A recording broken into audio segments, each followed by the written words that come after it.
Kapag magkasama ang magkaibigang Randy at Arvin, malamang may gagawing kalokohan ang dalawang bata. Nandito na tayo, malapit sa gate ng bahay ng matandang masungit. Teka. Sigurado ka bang wala dyan sa loob ng bakuran si Mang Gusting? Natching na ngatching? Oo, sigurado ako wala nga siya riyan. Saka, may naririnig ka bang umaatching? Di ba wala naman? Oo nga no, wala nga ako naririnig. Kaya nga simulan mo na, ang tagal mo eh. Bumuelo ka na, Arvin. Tiradurin mo na yung bunga ng mangga para makakuha na tayo. Kapag marami tayong makukuha, maipagbibili natin yun. Oo, ito na nga eh. Binabalaan ko na nga tong tirador ko eh. Asintahin mo maigi, Arvin ha. Oo, ito na. Titiradurin ko na. O ito, manood ka. 1, 2, 3. 10. Wow! Tol, ang angas mo. Tinamaan mo yung mangga. O ano, kukunin na ba natin? Papasok na ba tayo sa loob ng bakuran? Isang kumpul yung tinamaan ko. Teka lang. Ako rin. Kailangan may tamaan din ako. Saka, sabay tayo papasok sa loob ng bakuran para kunin yung mga manggang nahulog. Sige na. Inggitero ka talaga. Bilisan mo ha. Baka mamaya dumating na si Mang Gusting na palatsing eh. Oo, eto na nga eh. Titiradurin ko na nga eh. Hayun, tol! Sapul din! Ang galing ko! Ayos! Tinamaan mo rin. Sige, kunin na natin, dali. Dahil ang puno ng mangga ay nasa loob ng bakuran ni Mang Gusting, kaya kailangan nilang umakyat pa sa pader upang makapasok. Pinuntahan ng magkaibigang Arvin at Randy ang lugar na posible nilang daanan papasok sa loob ng compound upang kunin ang mga manggang tinirador nila. Magkasunod na umakyat sa pader ang dalawang bata. Malaya silang nakapasok sa loob. O di ba? Sabi ko sa iyo eh, wala si Mang Gusting dahil nga umalis siya. Oo nga, naniniwala na ako sa'yo. Kunin na natin yung mga mangga, bilisan natin. Naka! Wala pala tayong dalang lalagyan. Sa loob na lang ng t-shirt natin. Ipasok mo sa loob ng short mo yung t-shirt mo para hindi mahulog ang mangga kapag nilagay mo. Wow! Ang husay mo, Tol Arvin ah. Ang talino mo talaga. Naisip mo pa yun? Aba, syempre naman. Anong akala mo sa akin? Gunggong? Kapwa nagtakin ng kanilang suot na t-shirt ang dalawang bata. Sa kanila pinulot isa-isa ang mga prutas at ipinasok sa butas sa may leeg. Tuwang-tuwa ang magkaibigan. Akmang aalis na sila upang bumalik sa pader kung saan sila umakyat at dumaan nang may marinig silang ingay na nagpakaba sa kanila. Kahulyon ng asong tila nagagalit. Naku po, may asong kumakahol. Wala nga si Mang Gusting. Kaya lang, mukhang pinababantayan niya itong bahay niya sa kanyang alagang aso. Lagot tayo. Mula sa kung saan ay nakita ng dalawang bata ang kumakahol at tumatakbong aso na patungo sa kinaroroonan nila. Kaya ganoon na lang ang panlalaki ng mga mata ni na Randy at Arvin. Tol, anong gagawin natin? Tinatanong pa ba yan? Hindi na kailangan i-memorize yan. Tumakbo na tayo! Kumaripas na ang dalawa patungo sa pader kung saan sila dumaan kanina. Nag-uunahan sila sa pag-akyat. Una namang nakaakyat si Randy at nakasampa sa may bakod kaya hindi siya inabutan ng aso. Kaya lang, si Arvin na dahil sa sobrang kaba at nanginginig ang katawan ay hindi agad nakaakyat sa pader. Kaya inabutan ito ng asong alaga ni Mang Gusting. Agad sinakmal ang nakalawit na puwet ni Arvin. Pasalamat na lang at short lang nito ang nakagat ng aso. Agad namang nahila ni Randy ang braso ng kaibigan. Kaya natulungan niya itong makaakyat sa itaas ng pader. Tol, muntik na ako dun ah. Akala ko makakagat na yung puwet ko. Short mo lang ang nakagat. Ayan nga oh, nasira pa ang puwetan ng short mo. May butas na. Oo nga, hayaan mo na.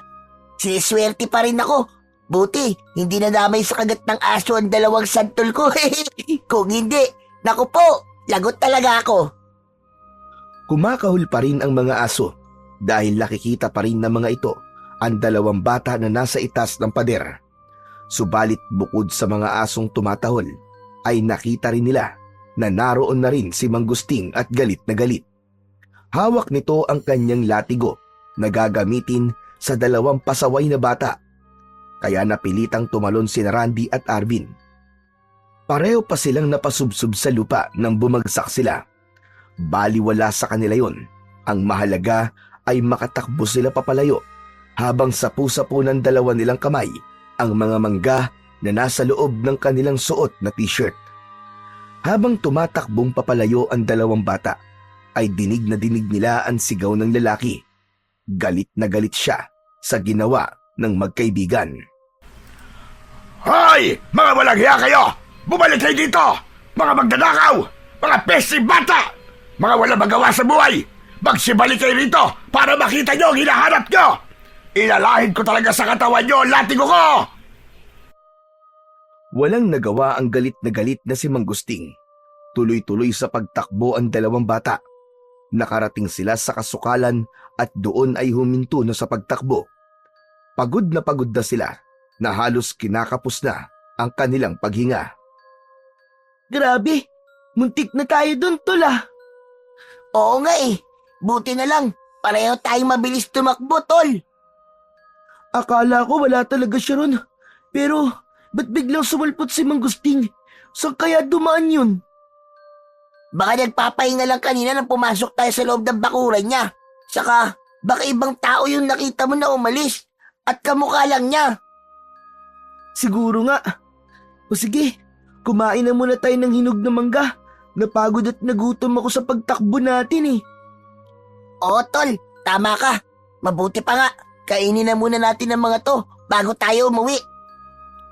Inantakan ng magkaibigan ang hinog na manggang naumit nila sa bakuran ni Manggusting. Ang totoo'y matagal nang tumutulo ang kanilang laway kapag nakikita nila ang matataba at malalaking hinog na mangga sa puno. May kadamutan kasi si Manggusting. Ayaw silang bigyan kapag sinusubukan nilang manghingi. Kaya na magkaroon ng pagkakataon ay pinukol nila yon upang makakuha at makatikim. May ilang piraso na lamang ng mangga ang natira pagkatapos nilang kumain. Iuuwi na lang nila yon. Nakainom muna sila ng tubig sa poso dahil nangati ang kanilang lalamunan sa pagkain ng prutas. Dapit hapon na nang dumating si Randy sa kanilang bahay. Nagluluto ng hapunan ang kanyang lola Inga. Nagmano siya at ibinigay ang 2 piraso ng hinog na mangga. Ah, saan naman galing to, apo? Kwan po, hiningi po namin ni Arvin kina Manggusting. Magkasama pala kayo ni Arvin. Opo, Lola. Alam niyo naman po na matalik ko po siyang kaibigan eh. Mabuti at binigyan kayo ni Manggusting. Alam mo na mga napakadamot ng matandang yon. Minsan nga, napapatingin lang ako sa puno ng mangga niya ay nagagalit na kagad siya. Kahit paano pala may mabuting puso rin ang matandang yon. Kasalukuyang nag-uusap ang maglola nang makarinig sila ng sigaw mula sa labas ng bahay. Boses yon ni Manggusting, galit na sumisigaw. Agad na patingin si Randy sa kanyang lola. Aba, bakit napasugod dito yan? Hindi umimik si Randy. Lumabas ng bahay ang kanyang lola Inga, samantalang nakasunod lamang siya. Abay, sandali lang. Ano bang problema mo, Gusting? Para ka napapatira ng litid sa pagsigaw. Ano ba yon? Ngayon sa magaling mong apo, Aling Inga. Ano bang ginawa ng magaling kong apo? Nagnakaw ng mangga, kasama ang kaibigan niya. Apo, totoo ba sinasabi ng matandang ito? Po? Kwan po, Lola eh. O ayan, hindi agad makasagot. Kasi nga, nagnakaw sila ng mangga. Tinirador nila ang bunga pagkatapos pumasok sila sa loob ng bakuran ko nang walang pahinkulot. Gusting, pagpasensyahan mo na lang at mga bata pa ang mga yan. Gusto mong pagpasensyahan ko ginawa nilang pagdanakaw? Kulungan dapat sa mga batang yan, lalo na dyan sa apo mo. Siguro siya ang promotor ng pagdanakaw palibasa nasa lahi niya. Hoy, hoy, hoy! At isa pang hoy! Ano nasa lahi ang sinasabi mo, ha? Na magnanakaw kami? Yun ba ang ibig mo sabihin? Ikaw ang nagsabi niyan, hindi ako. Umayos ka sa sinasabi mo. Baka samain ka sa akin at paduguin ko yung bunganga mo. Ikaw pa talaga may gana magalit. Yung apo mo na nga ang may atraso dahil nagnanakaw siya. Pabihira ka naman, Gusting. Ilang peraso lang naman ng bangga. May pinagpuputok pa ng butsi mo. Akala mo na walang ka ng malaking kayamanan. Maliit man o malaki, pagnanakaw pa rin ang ginawa ng apo mo. Kaya ang dapat dyan, ipinakukulog. Di pakulog mo. Saka wag ka nang magbalinis, Gusting. Sana, nananalamin ka muna bago ka umastang naglilinis-linisan. Alam ko, ang likaw ng bituka mo. Kamkamero ka. Anong kamkamero sinasabi mo? Iyang lupang kinatatayuan ng bahay mo. Pati yung kinaroroonan ng puno ng mangga. Kinamkam mo lang yan sa kamag-anak mo. Kinakot mo. Tapos pinatituluhan mo para maging sayo, hindi ba? Magdahan-dahan ka sa mga pagbibintang mo, Aling Inga. Baka pati ikaw, ipakulong ko rin dahil sa pambibintang mo at paninirang puri. Hindi ako natatakot sa'yo. Kung gusto mo, samahan pa kita sa pulis. Ikaw na matanda ka. May araw ka rin. Buiset! Huwag ka na babalik dito kahit kailan. Huminto na si Mang Gusting at tumalikod dito. Alam kasi niya na hindi basta magpapaawat at magpapatalo si Lola Inga. Isa pa, kilalang kilala rin nila ang isa't isa, pati ang mga isyu sa kani-kanilang buhay. Nang makalayo na si Mang Gusting, ay hinila ni Lola Inga ang apo papasok sa bahay. Pagkapasok sa loob, ay pinagalitan nito si Randy. Nakita mo na ang ginawa mo. Pabihira ka. Sinugod tayo ni Gusting at galit na galit. Dahil yun sa kalokohan mong bata ka. Pasensya na po kayo, Lola Inga. Hindi na po mauulit. Talagang hindi na dapat maulit. Pati ako napapaaway nang dahil sa ginagawa mong katarantaduhan. Sorry na po talaga, Lola. Huwag na po kayo magalit sa akin. Hay nako. May magagawa pa ba ako? Kahit paulit-ulit pa kitang pagalitan, hindi na maibabalik ang nangyari na. Sinugod na tayo rito ni Gusting. Ayoko na mauulit pa yung ginawa niyo ni Arvin, ha? Nakakaintindihan ba tayo? Opo, Lola. Pero Lola, paano po yun?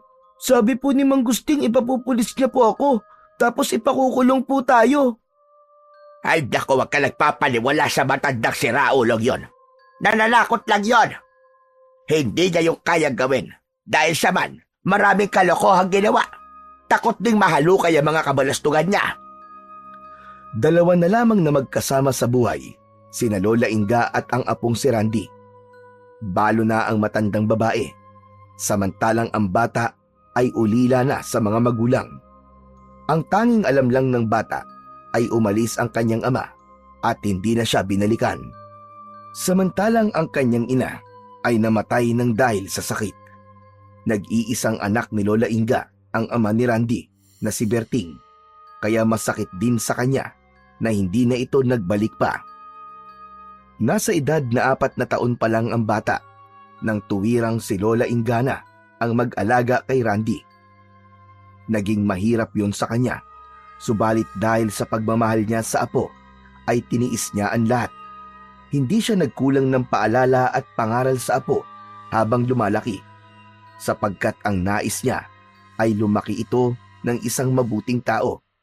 Yun nga lang, sadya na talagang natural na sa isang bata ang pagiging pasaway at makulit.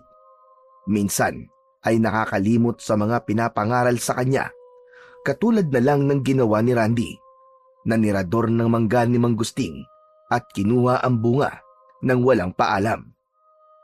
Nang muling magkita ang dalawang bata, ay nag-usap sila tungkol sa mga nangyari, lalo na ang pagsugod ni Mang Gusting. Talaga, Arvin? Nagpunta rin sa inyo si Mang Gusting na palahatsing? Oo, tol. Nagpunta talaga sa amin. Paano yun?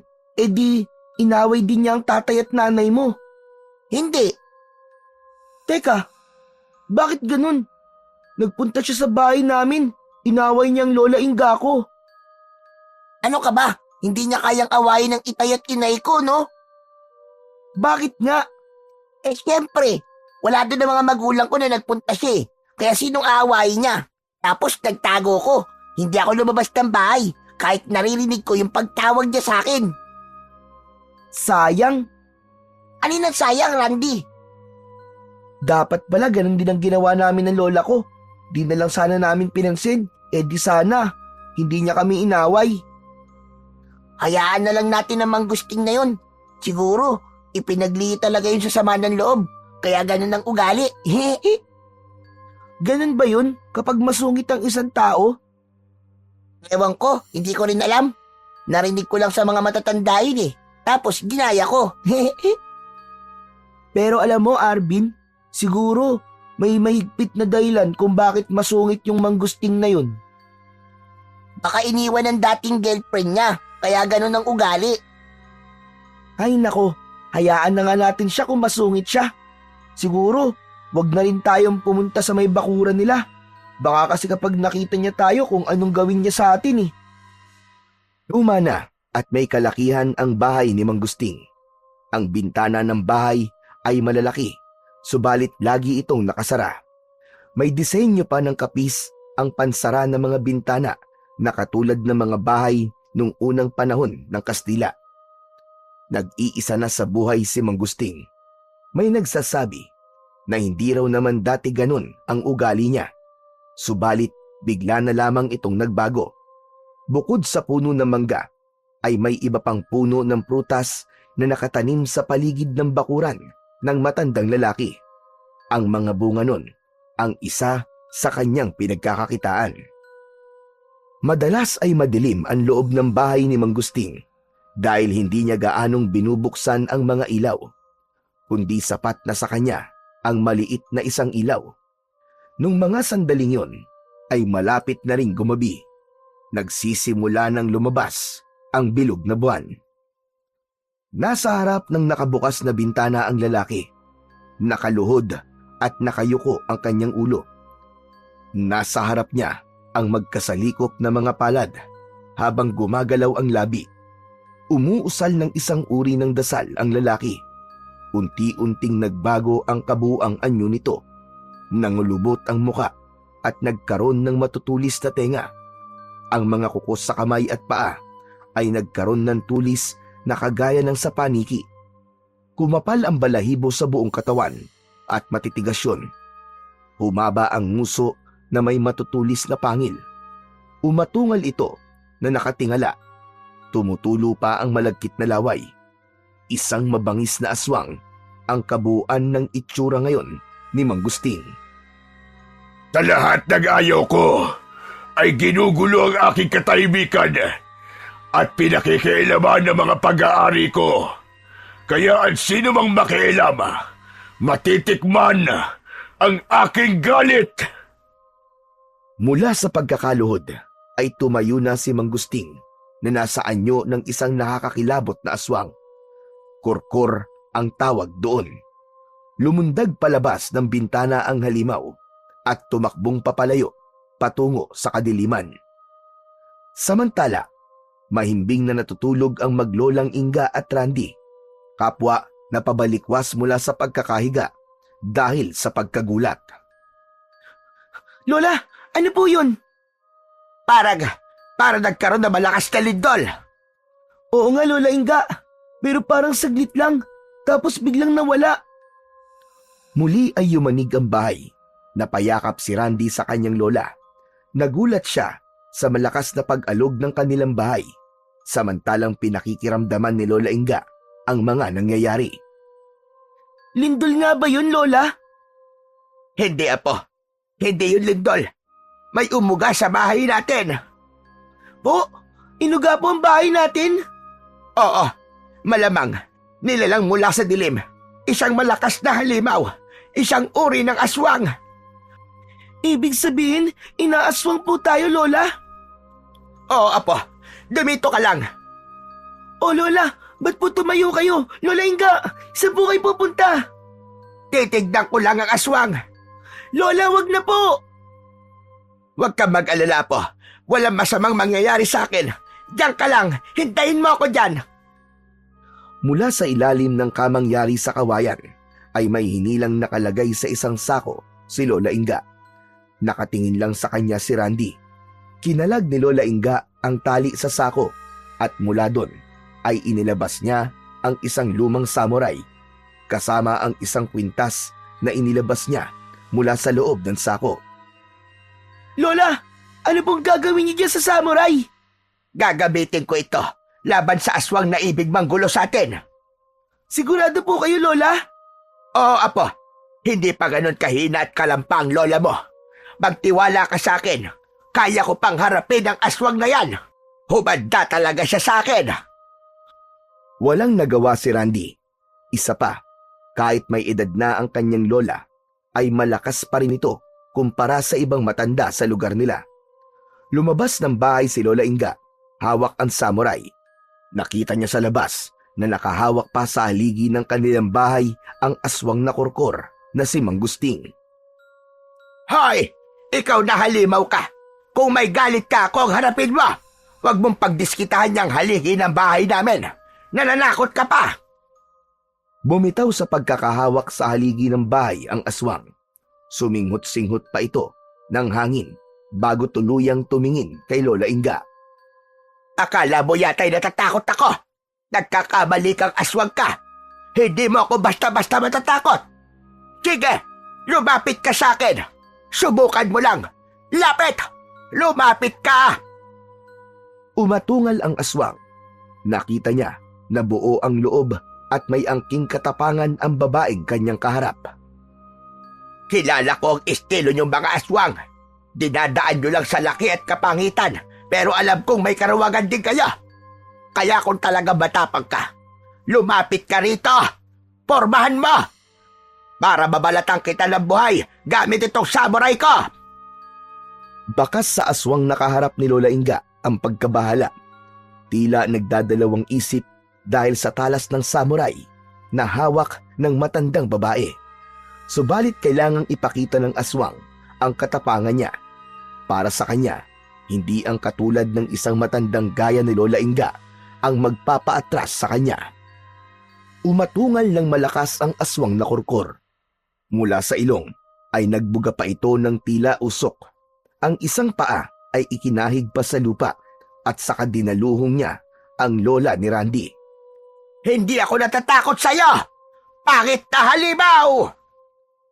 Saglit na iwinasiwas ni Lola Inga ang hawak niyang samurai at saka itinutok yun pasalubong sa halimaw na sumugod palapit sa kanya. Dahil sa bilis ng pagsugod ng aswang ay bumaon ang samurai sa katawan nito. Subalit hindi doon nagtapos ang paghaharap nila. Nanlaban ng aswang kahit nakabaon na sa katawan nito ang matulis na samurai. Nahagilap ng halimaw ang buhok ng matandang babae at mahigpit yung hinawakan. Mula sa may pinto ng bahay ay nakasilip naman ang batang si Randy. Nakita niya na nalalagay na sa panganib ang kanyang Lola Inga, kaya napilitan siyang lumabas. Hoy! Pangit na aswang! Bitiwan mo ang lola ko! Halimaw ka! Patuloy sa pag-atungal ang aswang, nanggigigil at galit na galit ito dahil nasasaktan sanhi ng pagkabaon ng samurai sa kanyang katawan habang tumutulo ang dugo na may malansang amoy. Andi Apo! Umalis ka na rito! Lumayo ka at baka mapahamak ka, Apo! Pero Lola, hindi ko po kayo maaaring pabayaan. Baka po kung mapano kayo. Sabi ko naman sa'yo, wag mo akong alalahanin. Kaya ko ito, Apo. Pero nahihirapan na po kayo, Lola Inga. Tutulungan ko po kayo, Lola. Hindi po ako natatakot sa pangit na aswang na yan. Iligtas mo na lamang ang sarili mo, Apo. Wag nang matigas ang ulo mo. Akala ko po ba kaya niyo, Lola? Oo nga. Kaya lamang ang kwintas na kinuha ko sa sako nakalimutan ko. Naiwan ko sa loob ng kwarto. Pagkarinig ni Randy sa sinabi ng kanyang Lola Inga, ay nagmamadaling tumakbo ang bata at pumasok sa loob ng bahay. Dumiretso ito sa loob ng kwarto Agad niyang nakita ang kwintas na naroon sa loob ng kwarto at katabi ng sako. Nagmamadaling dinampot yun ni Randy at saka muling lumabas upang bumalik sa kinaroroonan ng kanyang lola at ng halimaw. Lola Inga, dala ko na po ang kwintas! Randy, ihagis mo sa akin! Dalian mo, apo! Inihagis yun ni Randy sa kanyang lola. Muntik na itong hindi masalo, subalit sumabit ang kwintas sa isang daliri ng matanda. Kaya agad niyang ikinuyom ang kanyang palad upang hindi ito mahulog. Sa pagkakahawak ni Lola Inga sa kwintas ay may pagbabago agad na naramdaman ang matandang babae. May kakaibang lakas na agad na naramdaman si Lola Inga at gumapang yun sa kabuuan ng kanyang katawan. Dahil sa pangyayaring yun ay agad na kumilos si Lola Inga. Hinugot niya ang pagkakabaon ng samurai sa katawan ng halimaw. Hindi naman nakontento si Randy na pinanood lamang ang mga nangyayari. Dumakot siya ng buhangin gamit ang dalawang kamay. Saka yun isinaboy sa aswang. Nalagyan ng buhangin ang malaking mata ng aswang. Dahil doon ay nahirapan itong makakita na tila nangangapa. Sinamantala naman yun ni Lola Inga upang minsan pa'y ibaon sa katawan ng aswang ang matalim at mahaba niyang samurai. Ngunit nagawang iwasan yun ng halimaw na tila nakaramdam na ng takot dahil sa pagkakaroon ng kakaibang lakas ni Lola Inga. Kaya kahit na hirap idilat ang mga mata at di alam ang pupuntahan, ay tumakbong papalayo ang aswang at nawala ito sa kadiliman. Lola, wala na po! Naduwag po yung aswang! Tumakbo na po siya! Sabi ko na sa iyo kayang-kaya ko siya! He can fit! Buti na lang po pala, Lola, na ibigay ko po sa inyo ang kwintas. Oo nga, apo. Dahil may taglay na pambihirang katangian ang kwintas na ito. Wow! Ang gara po pala ng kwintas na yan, Lola Inga. Yung aswang na umatake sa atin kanina, may kutob akong kilala ko siya. Talaga po, Lola Inga? Kung ganun, sino po siya? Sino po yung aswang na yun? Ang hinala ko, si Gusting. Hindi ako maaaring magkamali. Siya ang aswang na umatake sa atin. Nakauwi na ng kanyang bahay si Mang Gusting. Galit na galit ito dahil sa mga nangyari. Masamang-masama ang loob habang hinuhugasan ng maligamgam na tubig ang kanyang sugat sa dibdib, maging ang mata na napuno ng buhangin. Walang hiyang matanda yun. Muntik na ako mapuruan ng kanyang samurai. Hindi pala siya pangkaraniwan dahil yun sa kwintas na meron siya. Pero hindi pa kami tapos ni Aling Inga. Magkakaroon din ako ng pagkakataon para makaganti sa kanya. Pati na sa pasaway niyang apo na magnanakaw ng mangga. Samantala, nang magkita naman ang magkaibigang Arvin at Randy, ay ibinida ni Randy ang naging engkwentro nila ng kanyang Lola Inga sa aswang. May kasama pa yung aksyon habang ikinikwento yon ni Randy. Wow! Hanip! Ang galing niyo pala, Randy, no? Saka, napakatapang ng lola ko. Nako, dapat pala mag-iingat din kami. Baka sa susunod, sa bahay na namin siya umatake. Baka hindi na, Arvin. Sigurado ako madadalaan na yun dahil sa ginawa sa kanya ni Lola Inga. Saka, alam mo ba kung sino yung aswang? Ibig mo sabihin, nakilala ng lola mo? Oo, Arvin. At sabi niya, malamang daw si Mang Gusting yung aswang na yun. Anak ng, sabi ko niya nga abi. Bakit? Alam mo bang siya ang aswang? Naisip ko na rin kasi yun na may sikreto si Mang Gusting. Kaya mas gusto niya ay lagi siyang nag-iisa. Tapos yung bahay niya laging walang tao at ang dilim-dilim. Naku po, dapat talagang mag-ingat tayo sa kanya. Delikado siya. Siguro kaya umatake si Mang Gusting ay dahil sa pagnanakaw natin ng mangga.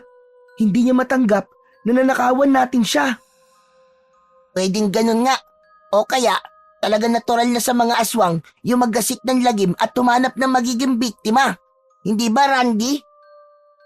Ipinaalam din ni Arvin sa kanyang lolo Teroy ang tungkol sa pag-atake ng aswang sa bahay ng kaibigan. Ya nga kabilin-bilinan ko sa iyo, Apo. Huwag kang magiging pasaway at matigas ang ulo. Mabuti na lamang at walang masamang nangyari kay Inga at Randy. Oo nga po, Lolo eh. Nakaligtas pa rin po sila sa pag-atake ng aswang. Salamat po sa Diyos. Kaya nga, doble ingat ang dapat nating gawin. Dahil ang masasamang nilalang ay nariyan lang at naglipa na sa kung saan. Tama po kayo, Lolo Teroy. Lalo na't narito sa baryo natin ang isa sa mga aswang. Oo, Apo. Matagal ko na rin pinagdududahan ng pagkatao ni Gusting. At tama nga pala ang aking kutob. Dapat po siya mawala rito sa baryo natin, Lolo Teroy. Mahirap siyang basta mapaalis dito. Lalo na't dito na tinubuan ng ugat si Gusting. At isa pa, wala rin tayong pinanghahawakang matibay na ebidensya tungkol sa pagiging aswang niya. Walang makapagpapatunay. Kung sa bagay po, kasi puro sabi-sabi lang yun eh. Wala namang nakakakita pa ng pagbabago niya bilang isang mapanganib na aswang. Pero ang totoo, Apo, hindi dating masama ang ugali ni Gusting. Palakaibigan ng taong yun. Bakit po naging masungit po siya? Wala ring makapagsabi sa tunay na dahilan. Ang totoo ay kaibigan ni Gusting ang tatay ng kaibigan mo. Ano po? Kaibigan po ni Mang Gusting ang tatay ni Randy? Tama ka, Apo. At hilig nila ang laging pumunta sa gubat upang doon ay mangaso. Ibig sabihin, nanguhuli po sila ng sabay ng hayop sa gubat? Ganun na nga, Apo. Pero teka po, Lolo Teroy. Parang hindi yata alam ni Randy ang mga sinasabi niyo ah. Abay, malay ko. Wala po kasi siyang sinasabi tungkol sa akin na ganyang kwento. Ano bang kwento ang alam niya tungkol sa kanyang tatay? Ang sabi po niya sa akin, iniwan po sila ng kanyang tatay. Umalis po para magtrabaho tapos hindi na po bumalik. Kung ganon, nagsinungaling sa kanya ang kanyang lola Inga. Hala, bakit ginawa yun ng kanyang lola? Itinago pala niya kay Randy ang katotohanan. Maigpit siguro siyang dahilan, kaya niya nagawa yun. Pero Lo, kung hindi po totoong iniwan si Randy ng kanyang tatay, nasan po siya? Nawala sa gubat. Magkasama sila ni Gusting nang magtungo sa gubat para maghunting ng mga ligaw na hayop na uhulihin at ipagbibili. Dahil ang sabi ay matatagpuan din sa gubat ang kakaibang hayop na magbibigay ng malaking swerte. Anong hayop po yun, Lolo Teroy? Isang kakaibang uri ng usa. Usa na may ginintuan sungay na kapag ito'y nahuli ay may pagbibili sa napakalaking halaga. Hinanap yun ng magkaibigang Gusting at Berting na tatay ni Randy. Dahil nga may malubang sakit ang nanay ni Randy noon at ang kaibigan mo ay 1 taong gulang pa lamang. Pagkatapos, ano po nangyari, Lolo? Nahuli po ba nila yung usang may gintong sungay? Sa kasamaang palad, hindi. At ang tanging nakabalik ay si Gusting. Tulala at tila wala nang nakikilala nang umuwi siya mula sa gubat. Ang tatay po ni Randy na si Mang Berting, ano po nangyari sa kanya? Walang nakaalam kung anong nangyari dahil wala ring sinabi si Gusting. Hindi siya makausap na maayos. Ang nagpasalin-salin na kwento ay nawala sa gubat ang tatay ni Randy. Nawala? Baka po pinatay ng mabangis na hayop. Kung pinatay, sana merong nakitang bangkay ang mga humanap sa kanya o kahit damit na merong dugo. Pero walang nakitang anuman, walang bakas. Kaya ang sabi, nawala siya sa gubat at posibleng merong kumuha sa kanya. Kumuha po? Sino naman? Mga engkantado. Hala, Di po ba may kapangyarihan po mga engkantado? Yun ay base sa kwento-kwento lamang. Pero wala pa rin makapagsasabi kung anong tunay na nangyari sa tatay ni Randy. Lo, ang dami niyo pong alam tungkol sa mga yun ah. Pero si Randy po, hindi niya po alam lahat yun. Baka hindi pa lang naikikwento ng kanyang lola. Dahil nga bata pa si Randy at hindi pa siya nagtatanong. Kung ganon, bakit niyo po sinabi sa akin yan, Lolo Teroy? Sa tingin ko kasi ay dapat mo nang malaman na po. Lalo na't kaibigang matalik mo si Randy. Okay lang po bang sabihin ko po sa kanya yon? Wala naman akong nakikitang masama ron. Dahil kwento yan ng tatay niya. Bagay na kailangan niyang malaman. Ang sumunod na araw na nagkita ang magkaibigan ay hindi na napigilan pa ni Arvin na sabihin kay Randy ang mga ikinuwento sa kanya ng kanyang lolo Teroy.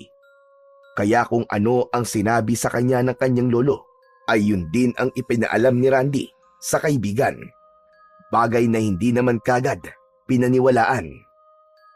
Ano bang sinasabi mo, Arvin? Gumagawa ka lang yata ng story eh. Hindi ka naman writer ah. Tol, hindi nga ako writer. Kaya hindi invento ang sinasabi ko sa iyo. Ano ka ba? Eh kasi naman, hindi ka panipaniwala eh. Paano mo nasabing hindi ka panipaniwala, Aber? Kasi nga, hindi ganyan ang sinabi sa akin ni Lola Inga. Yun nga, Tol.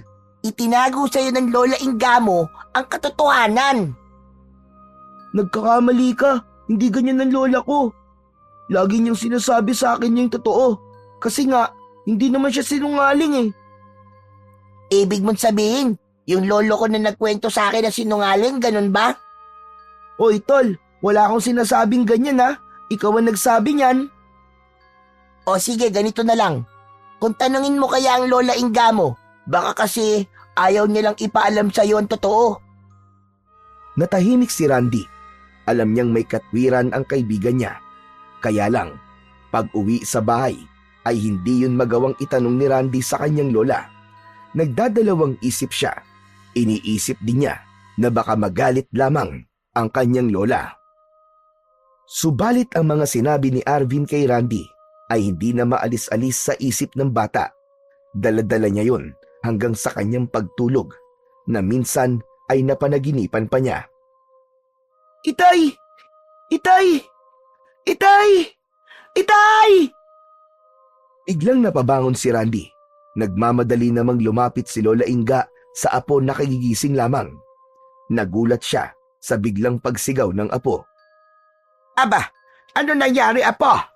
Nananaginip ka ba? Opo, Lola Inga.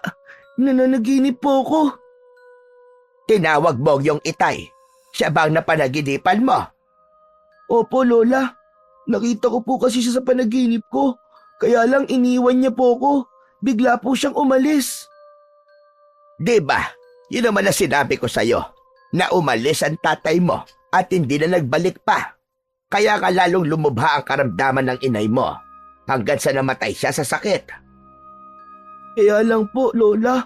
Sa panaginip ko po, bakit ganun? Humihingi po siya sa akin ng tulong. Parang nahihirapan po siya dahil parang nakakulong po. Ay nako, ano ka ba naman, Apo? Panaginip lang yon. Kadalasan ng panaginip ay walang katotohanan. Lola, saan po ba talaga nagpunta ang tatay ko? Apo, sabi ko nga sa'yo, iniwan ka niya. Kayo ng inay mo nung sanggol ka pa lamang. Akala ko ba'y malinaw na sa'yo tungkol sa bagay na yon? Dahil nasabi ko na sa'yo, di ba? Paulit-ulit na lang ba? Opo, Lola Inga. Pero, bakit ngayon ay parang nagdududa ka? Parang may iba kang gustong paniwalaan. Wala po. Wala po, Lola. Teka ka, Randy. May iba ka pa bang nalalaman? May nagsabi ba sa'yo? Wala po, Lola Inga. Basta na lamang po na pumasok po sa isip ko. Randy, ako ang lola mo. Kaya sa akin ka dapat nakikinig at naniniwala, ha? Sana naman, ay maintindihan mo yon. Dahil sa ngayon ay marami nang gumagawa ng kung ano-anong kwento na walang katotohanan. Nagpapakalat sila ng fake news na kapag pinaniwalaan mo, ay tiyak na ililigaw ka. Natahimik na lamang si Randy. Ayaw na niyang makipagtalo pa sa kanyang Lola Inga. Kaya nga lang, yung mga sinabi sa kanya ng kaibigan niyang si Arvin ay dapat niyang matiyak at malaman kung may katotohanan ba. Pero sa paanong paraan at sino ang magpapatunay? Dahil patuloy na lumiligalig at gumugulo sa isip ni Randy ang tungkol sa kwento na yon, kaya madalas ay hindi siya mapalagay. Tila may nagtutulak upang alamin ang totoo. Kaya may nabuong pa siya ang bata, bagamat hinding-hindi yun maiibigan ng kanyang Lola Inga. Nang sumunod na araw ay may pinuntahan ang lola ni Randy. Lumabas siya ng bahay upang gawin ang kanyang naisip na plano. Habang naglalakad siya, ay nakita siya ng kaibigang si Arvin. Tol, saan ang punta mo? Saka, bakit meron kang dalang bag? Diyan lang, sa tabi-tabi. Diyan lang? Tapos may bag ka? Ilang araw ka bang mawawala? Saglit lang. Kung sumama kaya ako sa'yo, Hindi na tol, wag na. Maiistorbo ka pa eh. nag-aalala naman ako sa'yo. Pero teka, sabihin mo na kasi sa'kin. Di ba, magkaibigan naman tayo. Saan ka ba talaga pupunta? Sa gubat, tol. Ano ka mo? Sa gubat? Seryoso ka, tol? Doon ka pupunta? Oo nga, ang kulit mo naman eh. Eh, anong gagawin mo ron? Di ba, ikaw na rin na nagsabi na dun nawala sa gubat ang itay ko, kaya pupunta ako dun para hanapin siya. Huwag na lang, Randy. Baka delikado yun. At kung ano pa mangyari sa'yo, saka matagal ng panahon yun eh. Idala akong tirador dito, Arvin. Ito ang gagamitin ko sa mga hayop na pwedeng umatake sa akin. Di ba, asentado naman ako sa paninirador. Sisiw na sisiw sa akin yung mangga ni Manggusting, di ba? Tinamaan ko kagad. Kahit na, manggilang yun eh. Hindi naman lumalaban yun eh. Iba pa rin yung mga makakasagupa mong hayop doon sa gubat. Basta. Pupunta pa rin ako doon, Arvin. Kasi nga, baka makita ko doon ang itay ko. At doon siya nakatira. Walang nagawa si Arvin na pigilan ang kaibigan. Alam niya kung gaano kasabik si Randy na makita at makasama ang kanyang ama. Wala namang kasing sinabi ang lola niya na patay na ang kanyang tatay, kung hindi lang ito nagbalik nang umalis. Bagamat walang tiyak na pupuntahan sa gubat si Randy, ay naglakas loob ang bata upang gawin ang kanyang pakay. Ilang oras din ang kanyang nilakbay bago nakarating doon. Siguro, nasa gitna na ako ng gubat. Mga huni na lang ng iba't ibang ibon ang naririnig ko eh. Saka, malamig na tong lugar dahil napakaraming puno ang narito. Nakaramdam ng gutom ang bata. Tumunog ang kanyang tiyan. Buti na lamang may baon akong tinapay at tubig. Kakainin ko na lang muna to bago ko magpatuloy sa paglalakad ko. Nang makakain ay muling naglakad si Randy. Nakarinig siya ng ungol na tila mula sa kung anong hayop. Nagkubli ang bata at kitang-kita niya ang paghahabulan ng dalawang baboy ramo. Ang mga hayop na yun siguro ang hinuhuli ng itay ko kapag nagpupunta siya rito sa gubat. Sana may makita akong kubo dito. Ibig sabihin nun, merong nakatira. Kaya pwede ako magtanong. Samantala, nang makauwi si Lola Inga mula sa pinuntahan niya, ay hindi niya dinatnan si Randy sa kanilang bahay. Inisip na lang na matanda na siguro'y nakipaglaro lamang ang kanyang apo. Kaya lang, umabot na ang dilim at gumabi na, ay wala pa rin si Randy. Doon na nag-umpisang mabahala at mag-alala si Lola Inga. Lumabas na siya ng bahay at ipinagtanong ang apo. Kaya lamang, wala isa man ang nakaalam kung nasaan ang bata. Kaya pinuntahan na niya ang bahay ni na Arvin. Sa una ay nag-aatubili pa ang bata na sabihin kay Lola Inga ang ginawa ng kanyang kaibigan. Arvin, iho, wag mo sanang pagtakpan ng kaibigan mo. Alam kong nasabi niya sa'yo kung saan siya pupunta. Kuwan po kasi. Ano po kasi, Lola Inga eh. Nakikiusap ako sa'yo, Arvin. Saan nagpunta si Randy? Sobra na akong nag-aalala para sa kanya. Lola Inga, kasi po, nakasalubong ko po siya. Tapos nung tanungin ko po, ang sabi po niya, pupunta daw po siya sa gubat. Ano ka mo? Nagpunta siya sa gubat? Opo, yun po sabi niya sa akin nang makita ko po siya. Abay, anong gagawin niya roon? Diyos kong bata yon. Gabi na wala pa siya. Paano na doon ang apo ko? Sabi ko nga po sa kanya, wag na po siya tumuloy eh. Kaya lang po, mapilit po si Randy. Anong gagawin naman ng batang yon sa gubat? Pambihira ka naman, Randy. Hahanapin daw po niya ang tatay niya doon. Natahimik at natulala si Lola Inga sa sinabi ni Arvin, sapagkat hindi niya inaasahan ang ganung bagay dahil wala naman siyang sinasabing anuman tungkol sa gubat. Samantala, ipinagpaliban na ni Randy ang magpatuloy sa paglalakad sa pusod ng gubat. Nagpaikot-ikot na siya sa loob nun, kaya lamang wala siyang makita na anumang kubo. Inabot na siya roon ng gabi. Hindi niya na kayang bumaba pa ng gubat dahil madilim na. Puno ng kaba at takot ang dibdib ng bata, pero wala siyang magagawa kundi ang magpalipas ng gabi sa lugar na yon. Sa ilalim ng malaking puno, doon gumawa ng matutulugan si Randy.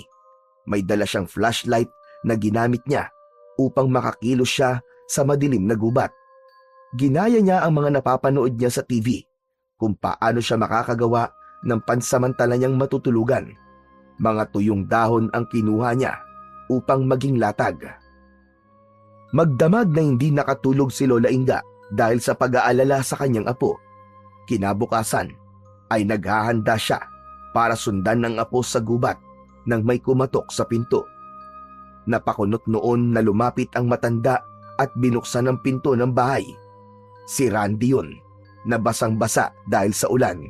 Giniginaw at makikita sa muka ang matinding pagod. Hindi napigilan ng matandang babae ang makaramdam ng galit. Nang hibabaw ang inis niya sa apo, kaya hinatak niya yon papasok ng bahay. Randy, abay halika ka rito. Buisit kang bata ka. Napakatigas ng ulo mo. Umaalis ka na hindi man lang nagpapaalam. Sobra ka na. Sunod-sunod ang naging pagpalo ni Lola Inga kay Randy gamit ang kanyang tsinelas. Napapahiyaw ang bata sa sakit kapag dumadampi ang tsinelas sa kanyang puwetan at hita. Aray! Tama na po, Lola! Tama na po! Nasasaktan na po ako! Masakit na po, Lola! Talaga masasaktan ka dahil hindi ka marunong makinig. Matigas ang ulo mo. Sorry na po, Lola! Sorry na po! Patawad po! Lentek ka. Ano kung may masamang mangyari sa'yo sa gubat? Paano kung hindi ka na rin nakauwi? Sobra mo akong pinag-alala. Sorry na po, Lola! Sorry na po! Huminto na sa pamamalo si Lola Inga sa kanyang apo. Mabigat din sa loob niya nasaktan ng bata. Naghihirap ang kalooban niya kapag nakikitang umiiyak si Randy. Kaya lang, nang dahil sa galit at pag-aalala, ay hindi niya na napigilan pa ang kanyang sarili. Pero ang ipinagpapasalamat niya, nakauwi pa rin ng ligtas ang kanyang apo.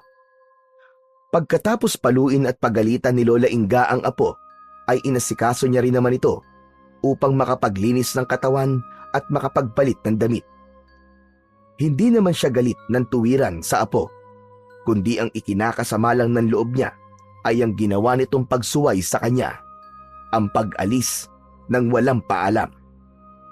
Dahil alam niyang gutom ang bata, kaya naghanda siya ng makakain. Ipinagluto niya ng paboritong beef noodles at pritong hotdog ang bata. Yun ang pinakamadaling lutuin, kaya yun ang kanyang inihanda.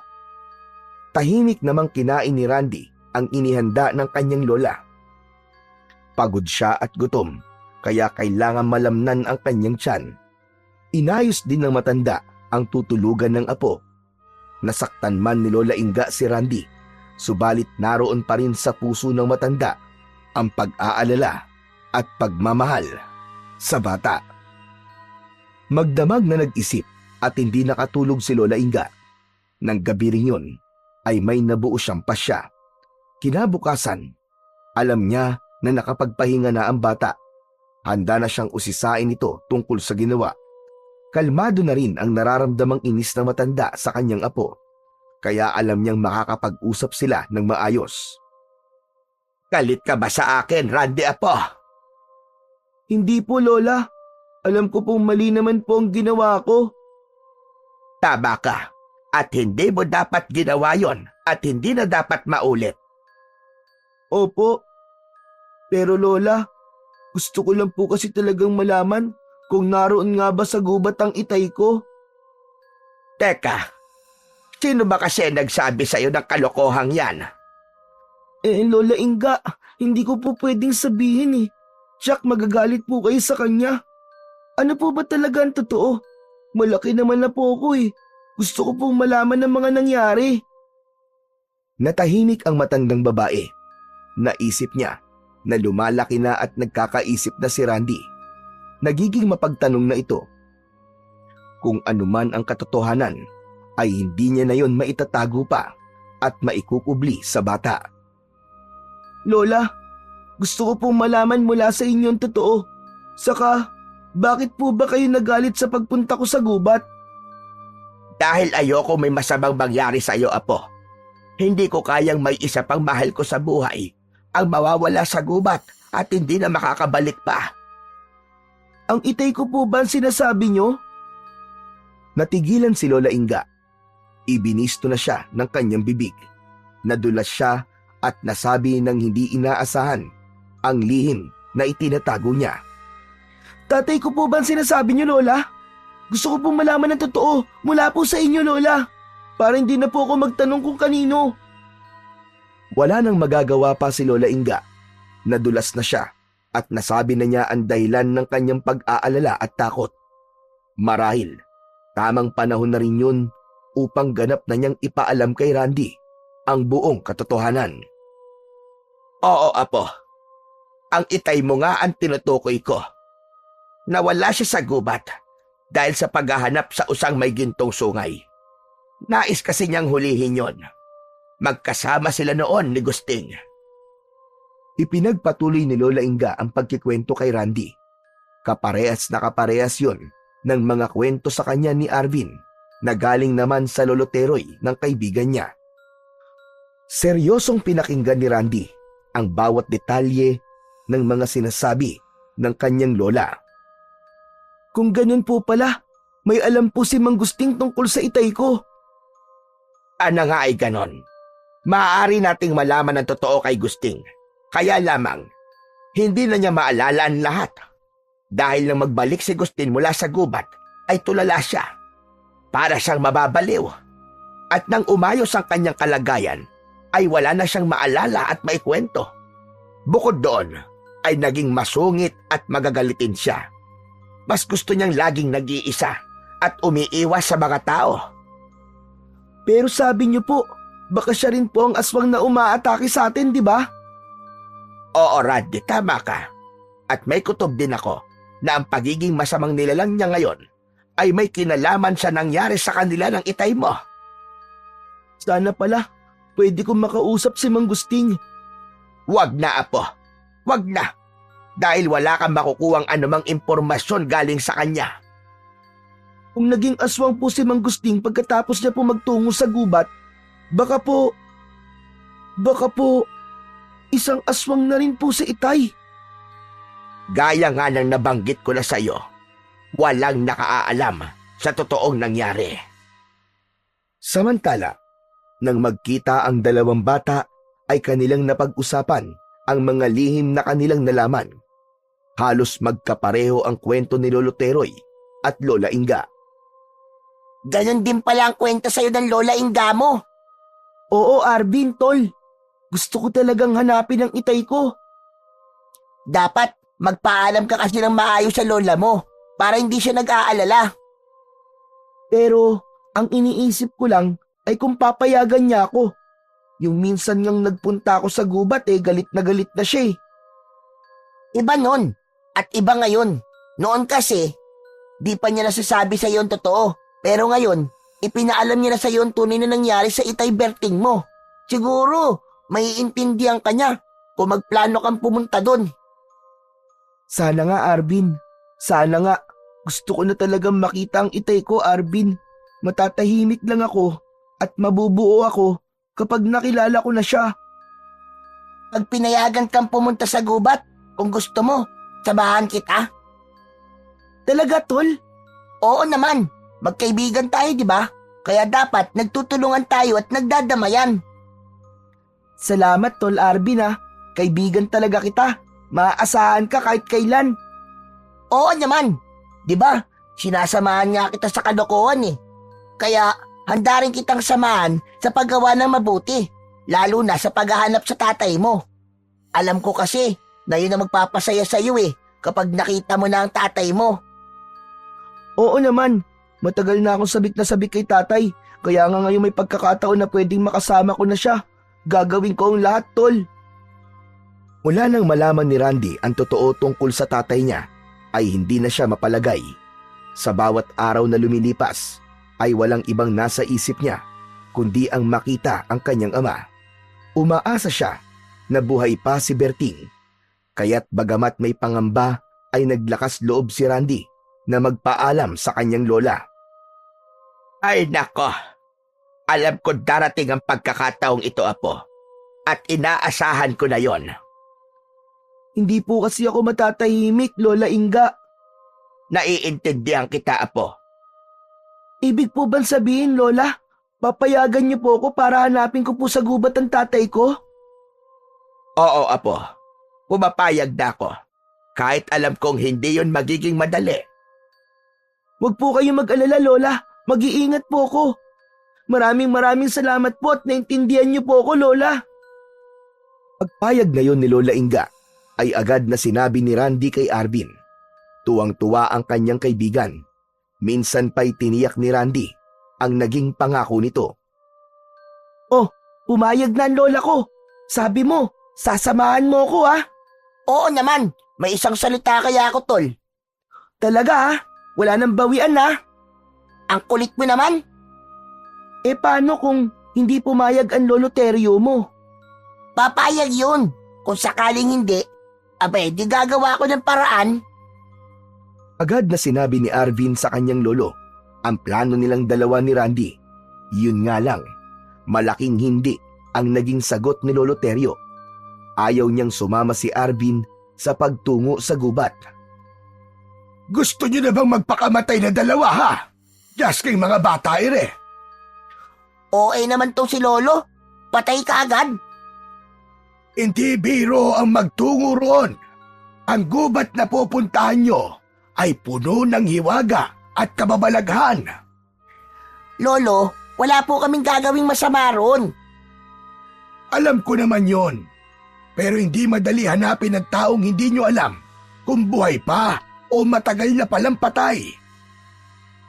Lolo, nangako po kasi ako sa kaibigan ko Ang pangako ay pwedeng sirain, Arvin. Saka para din sa kaligtasan mo ang iniisip ko. Suya talaga tong si Lolo. Wala sa ayos Aba, at ako pa ngayon ang wala sa ayos. Hindi mo talaga ako naiintindihan, Arvin. Gusto ko lang po talagang tulungan si Randy Alam ko naman yon, Apo.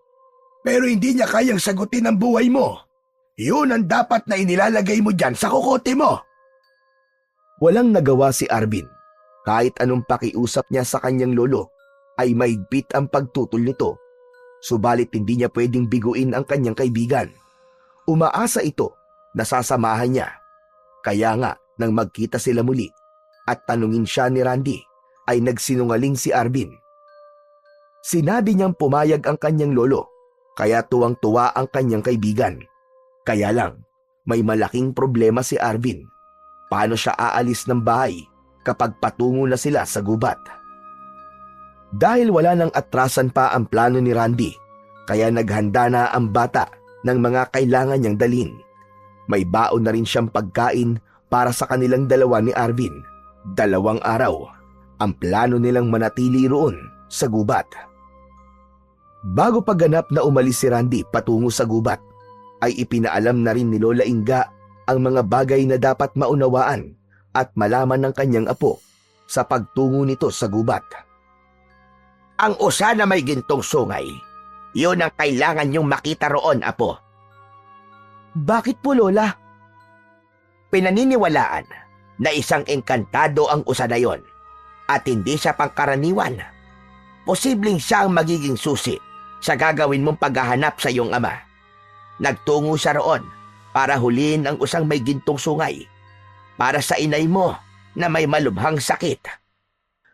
Tapos, hindi na po siya nakabalik. Tama ka, apo. Hayaan niyo po, Lola Inga. Yung usa pong may gintong sungay, ang una ko pong hahanapin.